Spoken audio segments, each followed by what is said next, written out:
Hey guys, it's Crazy Pickle with another Skyforge video, and today's video about defense setup, gear and symbols for support and defense classes. Keep in mind that this is what I'm using, other players might have slightly different stats or symbols. Also, players who play tank or lightbinder a lot must have additional set of jewelry and gems for full defense mode, and of course we will go over a couple of options. Alright guys, let's get started.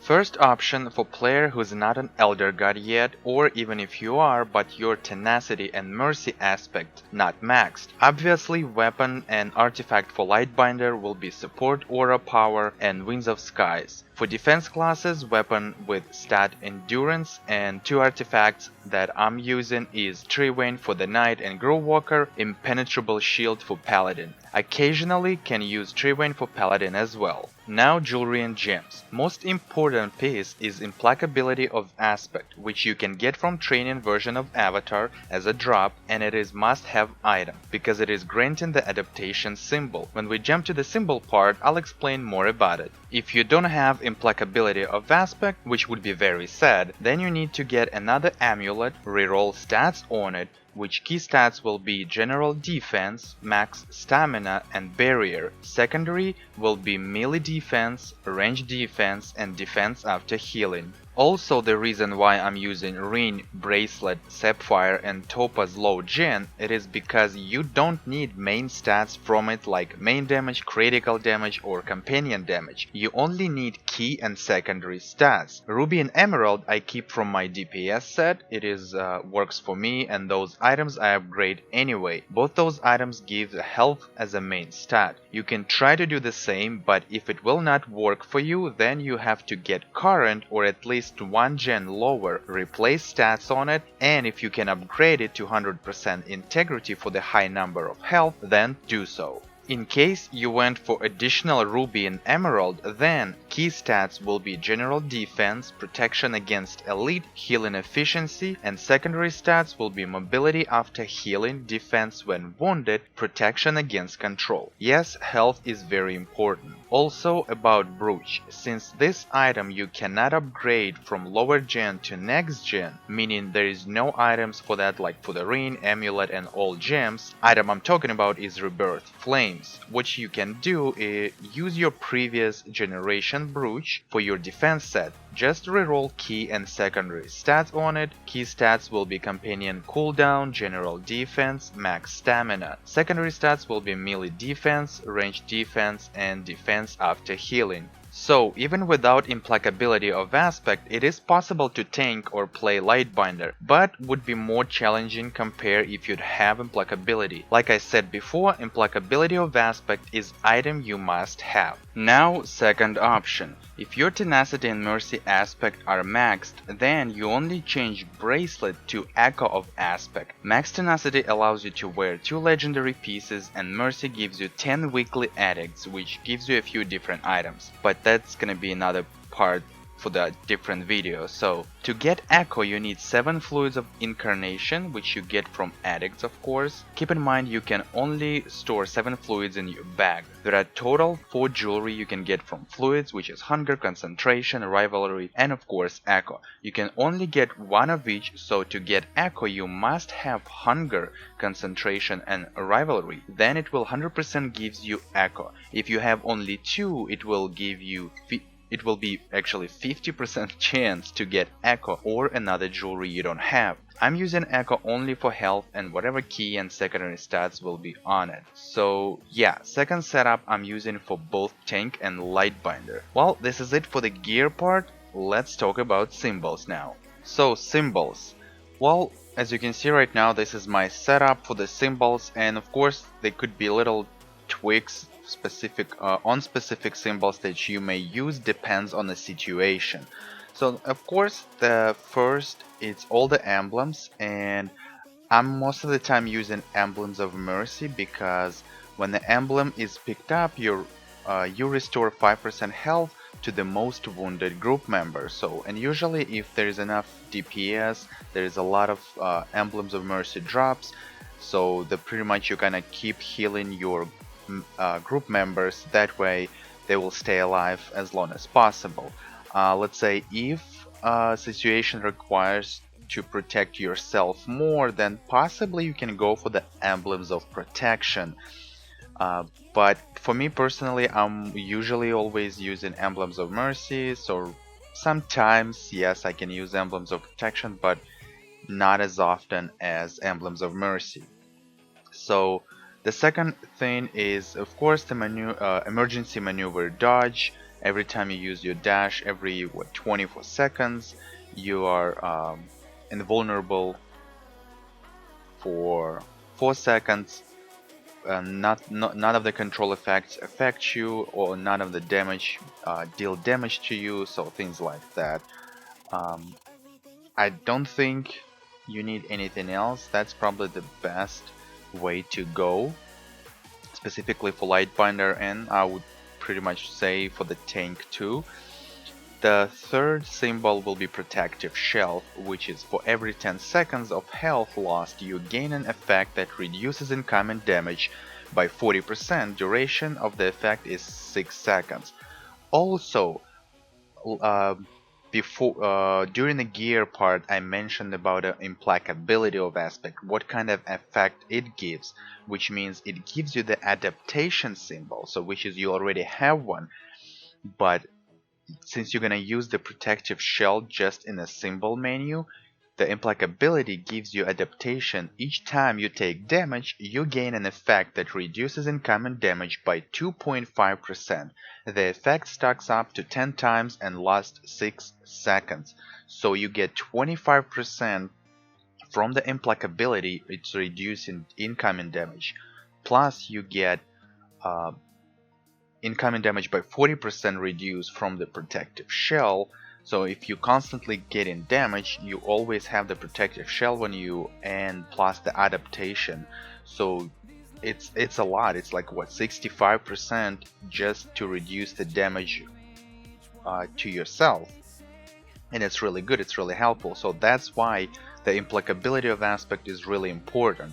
You get as high number as possible to reduce damage to your character. So anyway, let's jump to the next one, and this one is also depends, I would say, on the situation. For the most part, you might use just Protective Dome, which is protects everyone in the group who's inside of the dome. So the Protective Dome reduces damage taken by all your allies in a 12-yard radius, including you, by 60%, but does not let you move and can be interrupted by movement. I would pretty much say it also can be interrupted by like stunning abilities if the enemy stuns you, or kind of deals some kind of damage that it moves you from that spot while you cast in Protective Dome. So I would say it also will cancel that. And or you can use sometimes Reflective Barrier. Again, it's just protective yourself and stuff like that, so it usually depends on the situation.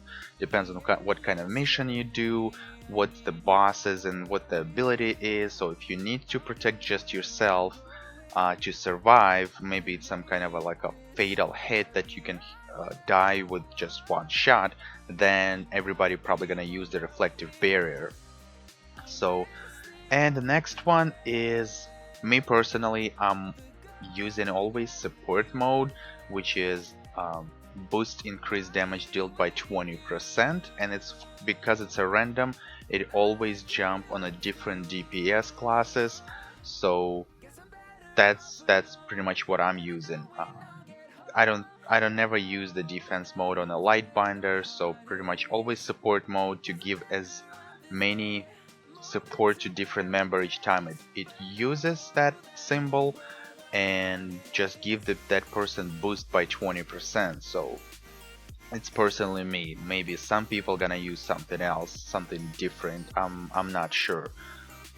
And of course, the next one, I'm actually using Crushing Aura, and the way I like about that the part that you and your allies affected by your support aura may also inflict this damage regardless of whether you have special weapon or not. So since you are support, you do have the support aura, and as long as people inside of that aura, they can get that effect, they will deal extra damage with the energy discharge. So kind of gives you the extra, not you, but your group member gives you extra boost, like that they can deal extra damage to the target. And of course, the more damage you deal, the faster you will kill the enemy. And of course, the last one is the stolen energy, which is apply a shield to you that absorbs 8% of character maximum health, and it reapplies every like I don't know 5 or 10 seconds or something like that. So it doesn't say how it exactly works, but it actually reapplies to you automatically, and it's pretty much very often. So you kind of have that shield as often as you need it, I would say. So, and of course the divine abilities is divine healing, willpower, but you may use other one if you need to, but you just willpower. Here you can also, depends on the situation, you might use irradiation if you have that, which is the instantly gains a divine weapon, and of course it consumes 30 points of faith, and it's 5 minutes cooldown. So if you, let's say, need the divine weapon, you can use that maybe in the beginning of the fight, but if more of a survivability fight, then use divine healing and don't worry about the other ones. So, and of course the divine weapon will be improved Makawan's guard, preferably improved, but if you don't have the improved one, the normal Makawan would definitely work too, because it still have that sapling, as you can see on the bottom. It sticks Makawan guard into the ground, gives you the 3 healing orbs, same thing. But with improved Makawan, it also, when you sticks the Makawan's guard into the ground, your allies class's abilities deals 25% more damage in 10-yard radius. So as long as closer they to the Makawan where you dropped it on the ground, they will get 25% boost to the damage they will deal to the target. But the normal Makawan only have the blooming, which is increases might of your allies in 30-yard radius by 60%, of the alchemist might or support the character. It actually goes from your character might, so it takes 60% transfer to the 4 players in the group.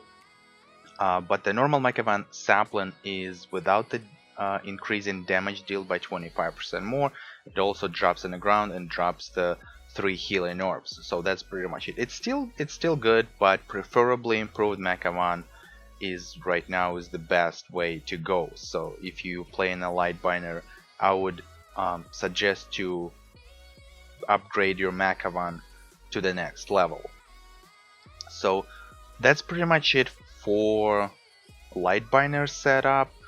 And for the defense, well, let's just go for the knight. Since you are a defense, you always need the emblems of protection, and because the DPS, if they do enough damage, they will drop a lot of emblems of protection, and every time you need it, you can just pick it up or whatever. If the emblems keep dropping, just pick them up, keep the timer on yourself, you will always have a shield. Same thing with the emergency maneuver dodge. Every time you dash, you get that 4 seconds shield that none of the controls, none of the damage applies to you. Same will be with protective shell, and of course this one is a reflective barrier. You're definitely gonna go for that, because if you keep the boss on yourself, all the damage goes to you, and maybe while you're waiting for the cooldowns of your abilities or something like that, or maybe you're waiting for again emergency maneuver dodge, then yes, you're gonna use the reflective barrier when needed. And the defense mode, personally I'm using that. I don't think that any other you can use. The random attack, I don't think you need that for the tank, so I'm using defense mode, and of course it's gonna be random. It's gonna put the shield reduce incoming damage by 50%, and it's also random. So if you are by yourself, then of course it's gonna apply to you. If you're not, then it's gonna be the most wounded ally. This one, for some reason I just have the reactive material, so personally I'm still kind of more confused about the reactive materials and awakening power. Kind of description says, and but sometimes for me, or just pretty much, you know, like I'm reading it and I just don't get like how it actually helps me as a tank. Since I'm just full defense, I don't do any damage, I don't need to do any damage, things like that. So pretty much in this part I'm using reactive materials. If you like, you may try something different if you want and see how it works for you. And of course the stolen energy is going to be the same as for the light binder. Always going to apply shield to yourself, and which is completely, I would say, random. As I said before, it applies pretty often. 8% of characters maximum health, so pretty much that's why health is more important. The more health you have, the more damage you absorb, or your shield will absorb, so that helps a lot. And of course the divine healing, willpower, and as a knight you might gonna have to use verdict, because if you die you can restore class ultimate abilities, and it requires only 10 faith, so you can use your whiplash again if you need it.